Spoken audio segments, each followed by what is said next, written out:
Assalamualaikum warahmatullahi wabarakatuh. Alhamdulillahilladzi arsala rasulahu bil huda wa dinil haqq liyudhhirahu 'alad dini kullih wa kafaa billahi shahida. Asyhadu an la ilaha illallah wahdahu la syarika lah wa asyhadu anna Muhammadan abduhu wa rasuluh. Allahumma shalli ala sayyidina Muhammad wa ala ali sayyidina Muhammad wa ala ashabihi wa ala dzurriyyatihi wa man tabi'ahum bi ihsanin ila yaumil qiyamah. Saudara-saudara, sahabat-sahabat semuanya, para guru, para alim, para ulama, asatidz wal asatidah, para santri semuanya yang mudah-mudahan dirahmati Allah Subhanahu wa taala. Mudah-mudahan Anda semuanya sehat walafiat, sehat lahir dan batin. Semua aktivitas Anda diberikan kemudahan oleh Allah Subhanahu wa taala. Semua hajat Anda semuanya, hajat dunia, hajat akhirat dikabulkan oleh Allah Subhanahu wa taala. Anda semuanya diberikan panjang umur yang berkah, rezeki yang halal dan thayyibah wal barakah. Mudah-mudahan keturunan kita semuanya, anak-anak kita semua menjadi anak yang salih-salihah. Amin ya rabbal alamin.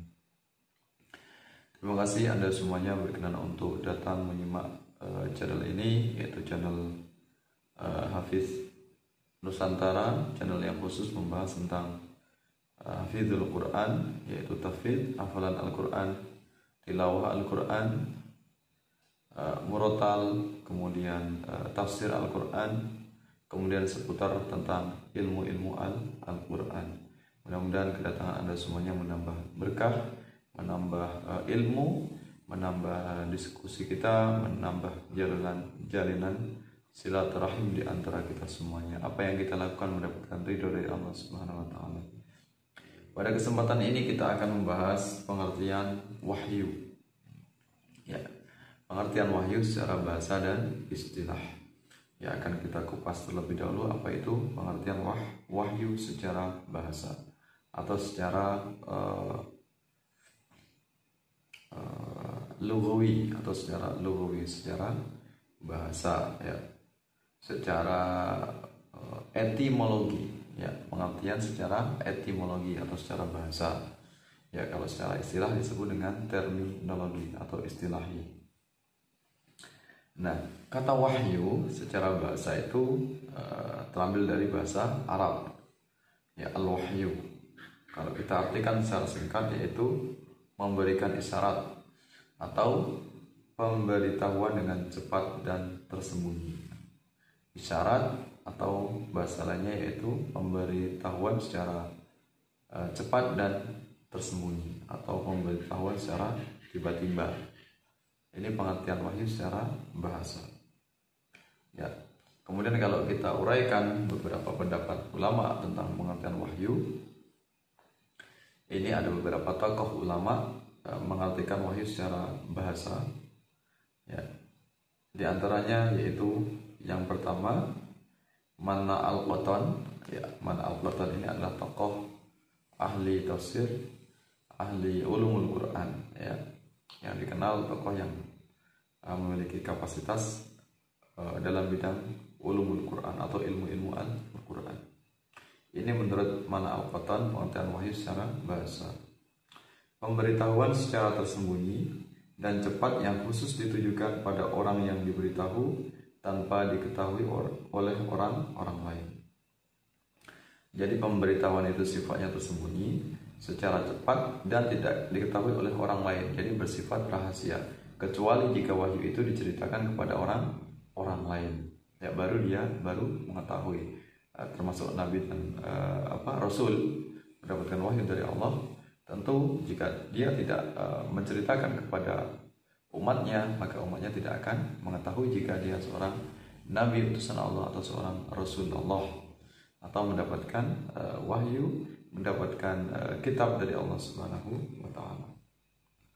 Nah, itu yang pertama menurut Mana al-Qatan.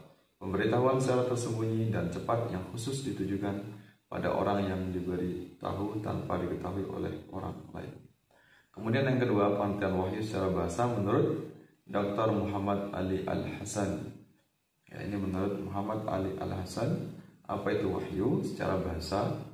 Wahyu adalah masdar yang bermakna isyarat yang cepat dan tersembunyi.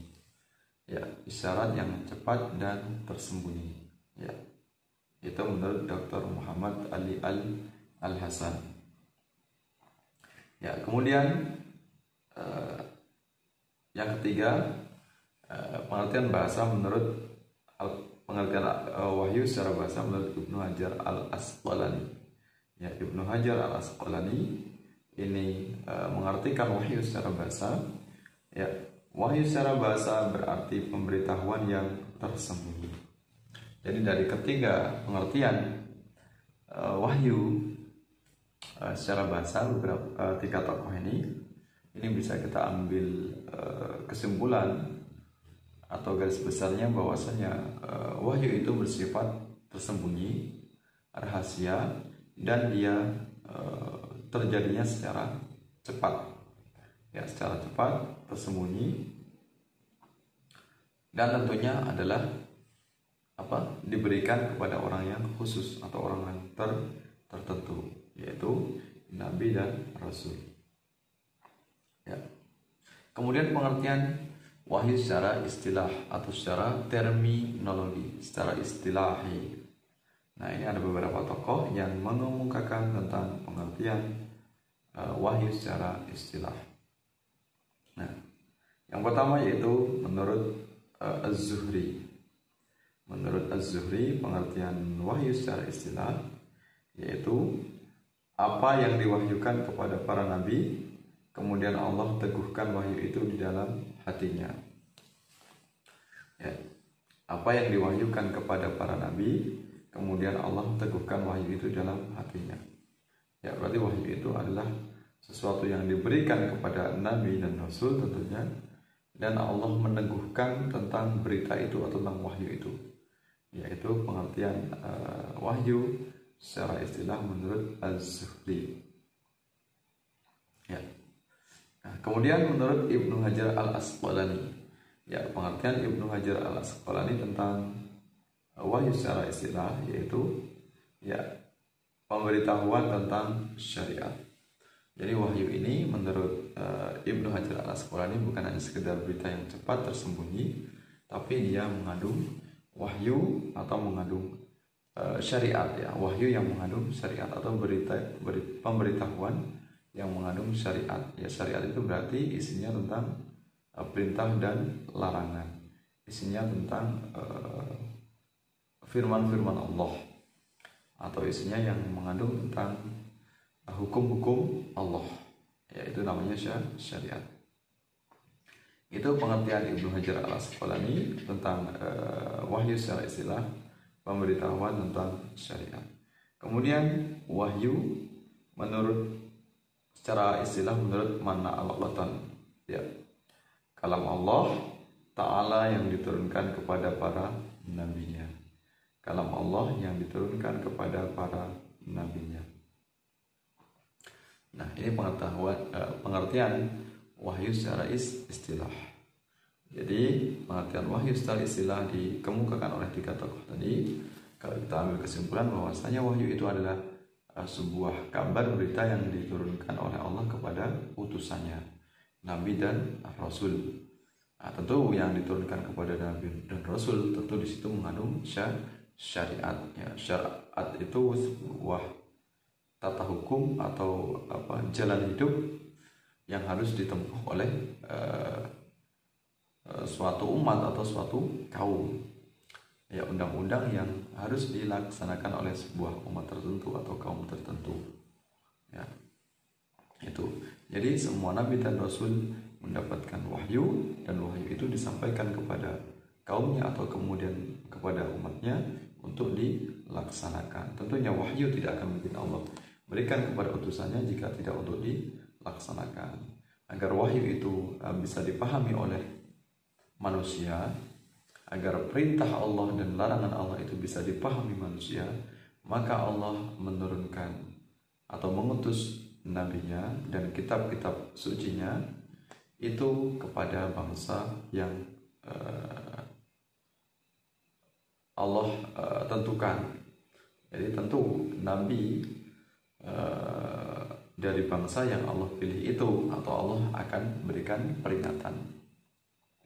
karena yang Allah akan memberikan peringatan itu kepada bangsa Arab, di mana bangsa Arab di sana jahiliyah, kemungkaran banyak terjadi, kemaksiatan, kerusakan, maka tentu Allah mengangkat utusannya dari kaum tersebut, yaitu dari bangsa Arab, yaitu Nabi Muhammad dan Rasulullah Shallallahu Alaihi Wasallam. Kemudian juga bahasanya, bahasa firman Allah tentu dipilihnya adalah bahasa Arab, ya, karena nabinya juga bangsa Arab dan diutus kepada kaumnya yang juga berbangsa Arab.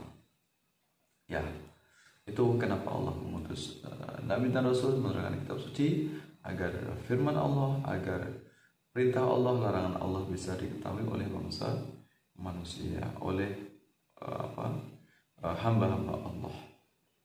Ya, itu sekilas pengertian tentang wahyu yang perlu kita pahami. Mudah-mudahan memberikan manfaat untuk kita semuanya, menambah keimanan, ketakwaan kita kepada Allah Subhanahu wa taala. Semangat kita semuanya untuk mengkaji Al-Qur'an, ya. Mengkaji ilmu-ilmu Al-Qur'an sehingga bertambah keimanan kita. Tentunya yang kita harapkan adalah pahala dari Allah dan ridho dari Allah Subhanahu wa taala. Sampai bertemu dalam kesempatan yang lain. Wallahu muwaffiq ila aqwamit thariq. Assalamualaikum warahmatullahi wabarakatuh.